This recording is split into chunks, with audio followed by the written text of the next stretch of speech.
एक ग्राहक सेवा कार्यकारी को कार्य संस्थान में कैसा व्यवहार करना चाहिए और कैसा नहीं, इसके संबंध में शिक्षा देने के लिए तथा ग्राहकों के साथ अच्छे संबंध बनाने के लिए निम्न आचार संहिता का उपयोग किया जा सकता है। इस खेल में हम आपको 2 कथानक सुनाएंगे और आपको सही कथानक का चयन करना है। आपको ये भी व्यक्त करना है कि आपने उस कथानक को सही क्यों कहा। प्रथम कथानक, कृपया सूची के नीचे कथानक देखें। हेलो। मैं राजेश हूं, एबीसी इंश्योरेंस से, और मैं शायद मिस्टर सुनील गर्ग से बात कर रहा हूं। सर, ये कॉल आपको इसलिए किया गया है क्योंकि आपके ट्रेडिशनल लाइफ इंश्योरेंस की त्रैमासिक किस्त बकाया है। क्या आप मुझे एक तारीख बता सकते हैं जिस दिन आप अपने किस्त का भुगतान करेंगे? क्या मैं उससे पहले कुछ कह सकता हूं? जी कहिए। अभी मैं एक जरूरी मीटिंग में हूं। मैं अपने आप ही भुगतान कर दूंगा। याद दिलाने के लिए धन्यवाद। और अगली बार किसी को कॉल करके पहले पूछ लेना कि वो बात करने के लिए सही वक्त है या नहीं, और हमेशा अपने ग्राहक को बात करने का मौका देना। दूसरा कथानक, कृपया सूची के नीचे कथानक देखें। हेलो। गुड मॉर्निंग सर, मेरा नाम राहुल है, एबीसी इंश्योरेंस से। क्या आपसे बात करने का ये सही वक्त है? मुझे आपके सिर्फ 5 मिनट चाहिए। हाँ बोलो। क्या मैं आपका नाम जान सकता हूं? मेरा नाम आकाश जैन है। क्या काम है बोलो। सर, ये कॉल आपके ट्रेडिशनल लाइफ इंश्योरेंस के पिछले त्रैमासिक भुगतान के बकाया होने की जानकारी देने के लिए किया गया है।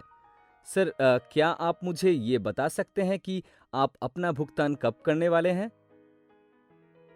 ओ, मुझे माफ कीजिए, मैं पूरी तरह भूल गया था। मैं इसका भुगतान आपके वेबसाइट के माध्यम से कर दूंगा। आपका बहुत बहुत धन्यवाद। आपने मुझे जुर्माना देने से बचा लिया। ये मेरा काम है सर। एबीसी इंश्योरेंस को आपका सेवा करके अच्छा लगा। क्या मैं आपकी और कोई मदद कर सकता हूं? नहीं, आपका धन्यवाद। मैं कल भुगतान कर दूंगा। बाय। आपका दिन शुभ हो। आपने दोनों कथानक सुने। अब आप जिस कथानक को सही मानते हैं उसका चयन कीजिए। दूसरा कथानक सही विकल्प है क्योंकि उसने ग्राहक का अभिवादन किया। उसने वार्तालाप प्रारंभ करने से पूर्व ग्राहक से नियुक्ति मांगी। उसके कॉल का प्रारंभ और अंत उत्तम था। हम लोगों को आचार संहिता का हर जगह अनुसरण करना है, कार्यस्थल पर, घर पर, रेस्टोरेंट में, और यहां तक कि जब हम अपने दोस्तों के साथ बैठते हैं तब भी। एमएनसी टेलीकॉम में आपका स्वागत है। मेरा नाम नैना है और मैं आपकी क्या सेवा कर सकती हूँ? हाय नैना, मेरा नाम मिसेस सोनम शर्मा है। मैंने आपकी कंपनी का एक नया सिम कार्ड लिया है और मैं इसकी सेवा शुरू करना चाहती हूँ। क्या आप मेरे लिए इसे शुरू कर सकती हैं? बेशक मिसेस शर्मा, मैं आपके लिए इसे जरूर चालू कर देती हूँ। हालांकि इस प्रक्रिया को आगे बढ़ाने से पहले क्या आप मुझे 4 अंकों की सुरक्षा कोड प्रदान कर सकती हैं? आपको ये क्यों चाहिए? ये सुरक्षा के उद्देश्य से लिया जाता है ताकि आपके अकाउंट के साथ अन्य कोई भी व्यक्ति छेड़छाड़ ना कर सके। ओह ठीक है, नंबर है 4422। धन्यवाद मिसेस शर्मा। कृपया क्या मैं आपकी कॉल जरूरी कामों के लिए 2 मिनट होल्ड पर रख सकती हूँ? बेशक, लेकिन ज़्यादा समय मत लगाइएगा। जरूर मैडम।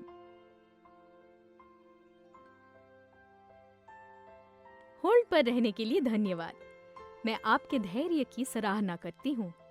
मैंने आपकी सिम कार्ड शुरू कर दी है और आप अगले 24 घंटे के भीतर इसका उपयोग कर पाएंगी। ओह, आपका बेहद धन्यवाद। आपकी सेवा करके मुझे भी अच्छा लगा। क्या इसके अलावा मैं आपकी कुछ और सेवा कर सकती हूँ?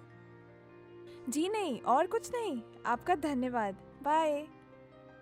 एमएनसी टेलीकॉम में कॉल करने के लिए आपका धन्यवाद। आपका दिन शुभ हो।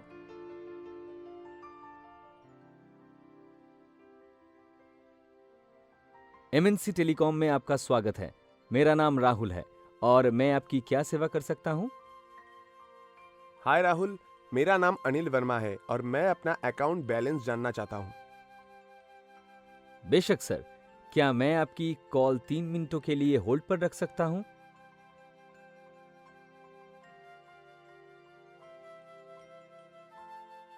होल्ड पर रहने के लिए धन्यवाद। आपका अकाउंट बैलेंस है, ओ सॉरी, आप अपना सिक्योरिटी नंबर मुझे दीजिए। क्या तुम मुझे ऑर्डर दे रहे हो? मैं तुम्हें नंबर क्यों दूं? अगर आप मुझे अपना नंबर नहीं देंगे तो मैं आपको डिटेल्स नहीं दे सकता। हो सकता है कि आप अनिल वर्मा नहीं कोई फ्रॉड हो। क्या तुम अपना कॉल अपने सीनियर को ट्रांसफर करोगे? मैं देखना चाहता हूं कि एमएनसी टेलीकॉम के सभी ग्राहक सेवा कार्यकारी इतने अनप्रोफेशनल और रूड है। चलिए देखते हैं कि कॉल्स के क्या रिजल्ट्स आते हैं। अपने ग्राहकों से सम्माननीय आचरण में वार्तालाप करनी चाहिए। उनके समस्याओं के समाधान हेतु हमेशा सजग रहना चाहिए। अपने ग्राहकों के बीच कभी भी भेदभाव ना करें। इस बात का ध्यान रखें कि ग्राहक भगवान हैं, इसीलिए जाति, स्तर, आयु, लिंग भेद के आधार पर भेदभाव किए बिना अपने ग्राहक की सेवा कीजिए। कार्य के प्रति सजग रहे। आपके प्रति आने वाली अफवाहों पर ध्यान ना दें और उन अफवाहों पर सक्रियता ना दिखाएं। इसके पहले हमने ये पढ़ा कि एक ग्राहक सेवा कार्यकारी को ग्राहक के साथ कैसा व्यवहार करना चाहिए। अब हम पढ़ेंगे कि एक ग्राहक सेवा कार्यकारी को कैसा व्यवहार नहीं करना चाहिए। किसी भी प्रकार की प्रतिष्ठाहीन आचरण को बिल्कुल बढ़ावा ना दे। हमेशा ध्यान रखें कि आप एक पेशेवर जगह पर हैं और आप यहाँ केवल दोस्त बनाने नहीं आए हैं। अगर आप किसी ग्राहक को पसंद नहीं करते हैं तो इस भावना को अपने भीतर ही रखिए। कभी भी अपने ग्राहक अथवा अपने सहयोगियों को परेशान ना करें। किसी को तंग करना एक प्रकार की आपराधिक गतिविधि है जो आपको जेल तक पहुंचा सकती है। एक पेशेवर की भांति दिखे और आपका पहनावा पूरी तरह शिष्ट होना चाहिए। प्रत्येक संस्थान का अपना अलग शिष्ट पहनावा होता है। आपको संस्था के पहनावे के प्रति निष्ठावान रहना होगा। ये एक साधारण बुद्धिमत्ता है कि आपको अपने कार्यस्थल पर किसी भी प्रकार के हथियार, मादक व नशीली पदार्थों का वहन नहीं करना चाहिए। प्रत्येक संस्थान के कतिपय अपने नियम कानून होते हैं तथा प्रत्येक कर्मचारी को इन नियमों का पालन करना आवश्यक है। यदि आप संस्थान के किसी भी नियम का उल्लंघन करते हैं तो कंपनी आपकी नौकरी निरस्त कर सकती है। आचार संहिता क्या है? पहले इसे समझ लेते हैं। आचार संहिता के 3 प्रमुख स्तंभ हैं: ईमानदारी, एकाग्रता, कार्यदक्षता। ईमानदारी अत्यंत महत्वपूर्ण होती है, जिसके माध्यम से संस्था के लिए एक निष्ठावान ग्राहक पाया जा सकता है। इसीलिए ये बहुत जरूरी है कि सभी सेवाएं ईमानदारी पूर्वक प्रदान की जाए, जिससे कि ग्राहक को ये विश्वास हो कि उसने क्या करने को कहा था और वापसी में उसे क्या मिला। आपको अपने ग्राहकों से कभी भी झूठ नहीं बोलना चाहिए और ना कभी उन्हें गलत सूचना देनी चाहिए। अपने जॉब प्लेस पर एकाग्रता के पालन करने पर एक ऐसा वातावरण बनता है जो कि सकारात्मकता, आत्मविश्वास, उत्साह से भरा होता है। एकाग्रता व समग्रता एक स्वस्थ कार्य परिणाम जैसी इच्छाओं को बाहर लाने में समर्थ होता है। एक सार्थक परिणाम और उपलब्धि के लिए एक पेशेवर ढंग से कार्य करना आवश्यक होता है। हम कार्य करते समय आराम पसंद नहीं हो सकते हैं, इसीलिए कार्य करते समय ईमानदारी, एकाग्रता और कार्यदक्षता का ध्यान रखना चाहिए। तो अब हम देखते हैं कि आप अपने ग्राहकों के साथ कैसे संपर्क कायम कर सकते हैं। ऐसे बहुत सारे तरीके हैं जिसके माध्यम से आप अपने ग्राहक के साथ बेहतर संबंध बना सकते हैं। उदाहरण के लिए इनबाउंड और आउटबाउंड कॉल्स की शुरुआत। सुप्रभात सर, एबीसी टेलीकॉम में आपका स्वागत है। आप ग्राहक सेवा विभाग से शीतल के साथ बात कर रहे हैं। आज मैं आपकी क्या मदद कर सकती हूँ? सुप्रभात मिस्टर राजेश शर्मा, मेरा नाम राहुल है और मैं एमएमएन कॉर्पोरेशन के कस्टमर केयर से बात कर रहा हूँ। क्या मैं आपसे 5 मिनट के लिए बात कर सकता हूँ? आप अपने ग्राहक को अधिक समय के लिए प्रतीक्षा में नहीं रख सकते हैं। इसलिए आपको अपनी कॉल वेटिंग टाइम घटाने की जरूरत होगी। क्या मैं आपका कॉल 2 मिनटों के लिए होल्ड पर रख सकता हूं? होल्ड पर रहने के लिए धन्यवाद। मैं आपके धैर्य की सराहना करता हूं। अपने ग्राहक को सदा ये सूचित कीजिए कि उनकी कॉल रिकॉर्ड हो रही है। आप अपने ग्राहक को कभी भी गलत सूचना नहीं दे सकते हैं। मैं आपको ये बताना चाहूंगा कि हमारी सेवाओं को और उत्तम बनाने के लिए इस कॉल को रिकॉर्ड किया जा रहा है। हमेशा केवल अधिकृत व्यक्ति से ही बात करें। अगर आपकी कॉल अकाउंट होल्डर के पास नहीं गई है तो विनम्रता पूर्वक कॉल को काट दीजिए। क्या मैं मिस्टर साहिल कपूर जी से बात कर रहा हूं?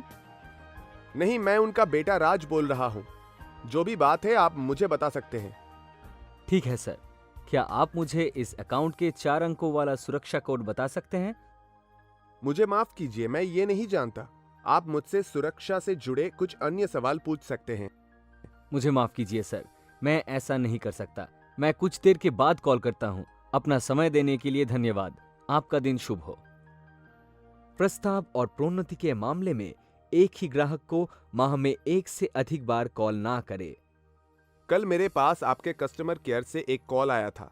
मैंने 1 महीने बाद कॉल करने को कहा था। मैं आपकी ऑफर अभी नहीं ले सकता, तो आप फिर मुझे क्यों परेशान कर रहे हैं? मैं आपकी असुविधा के लिए माफी चाहता हूं।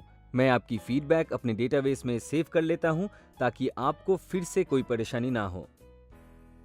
ग्राहकों की डेटा हमेशा व्यवस्थित और नवीन रखें। क्या आप बिल भेजने का वर्तमान पता दोबारा बता सकते हैं ताकि मैं इसे अपने डेटाबेस में सेव कर सकूं?